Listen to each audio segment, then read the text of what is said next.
But Nasty, let's talk about your book, Learn How to Lead to Win.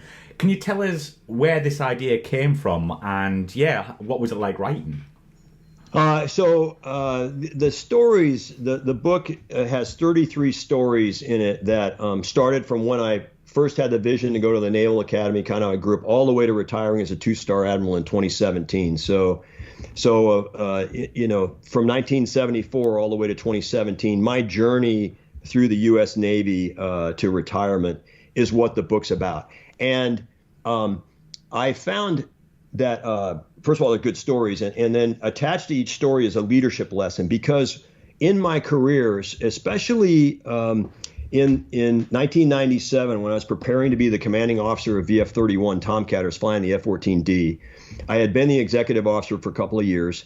And I was preparing to be the commanding officer. And all of a sudden, the weight of command really started to, kind of enthrall me. Like, okay, why? And I literally remember sitting at the U bar in the Oceana O Club and asking my buddy next to me, why is morale important?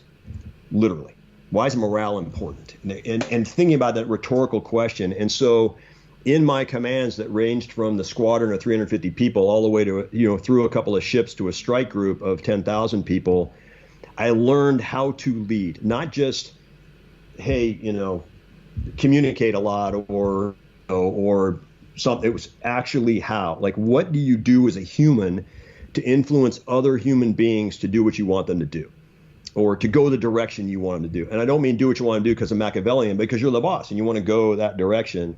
Lead from the heart, connect with people from a human perspective. Don't lead with your title. Be approachable, be vulnerable, those kind of things. And that idea has been rattling around in my head for a long time.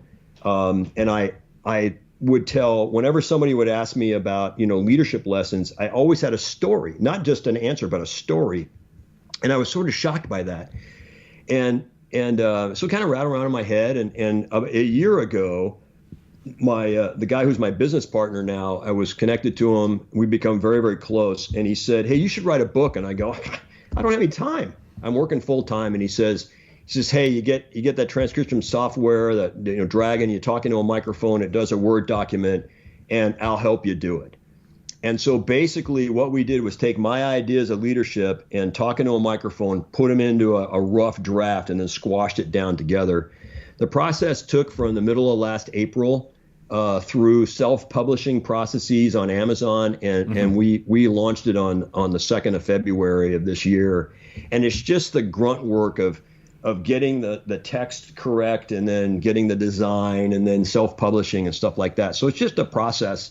I used a company called Kindlepreneur that helped me through the steps of self-publishing, and that helped with a kind of a checklist, a to-do list of how to do it. But when I've held the book the first time, there's a stack of them behind me here, but when I held my own book for the first time, that was really, really rewarding. Oh, I can imagine, yeah. Yeah.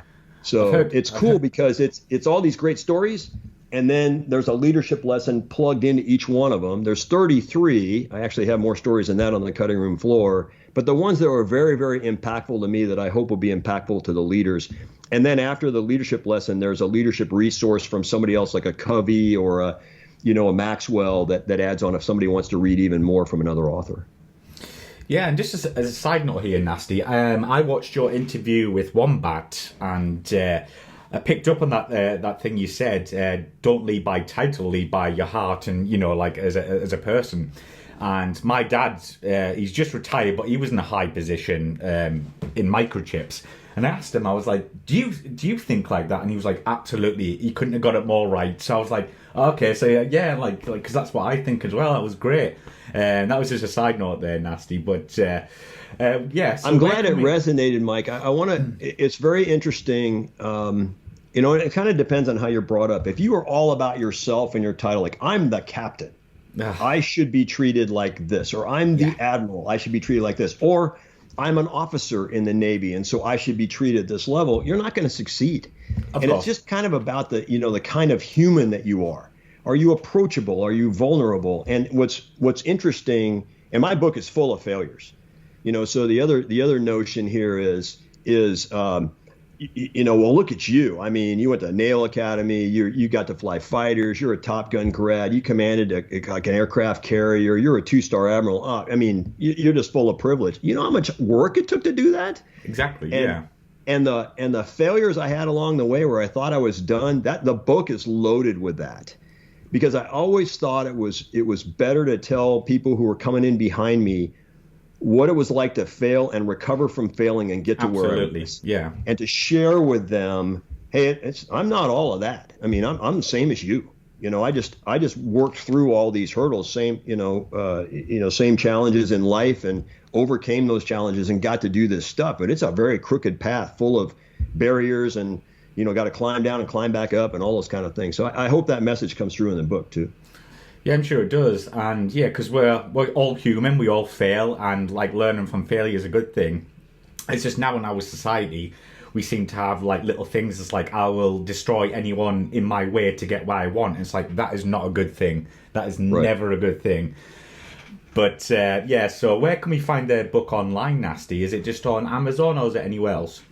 It is on Amazon. We've recently started to push it out a little bit, but the most prevalent place is on Amazon. It's in paper and hardback and ebook. I also narrated my own audiobook on there too, so it's on Audible and iTunes. It's in an audiobook as well. And then my website, www.mikemanazir.com, has a couple of ways to get books as well that are signed by me and do that kind of stuff. But yeah, Amazon is the best place to go get them. Brilliant stuff. So if we got like a couple of more minutes, I've got one question from one of our patrons and just a couple of personal ones from myself, just to wrap up this interview, if that's all right, Nasty. Okay, sure. Right, so this is from Joe Kunzler. Which plane is better for carrier landings and also in combat, the F-18F or the Tomcat, and why?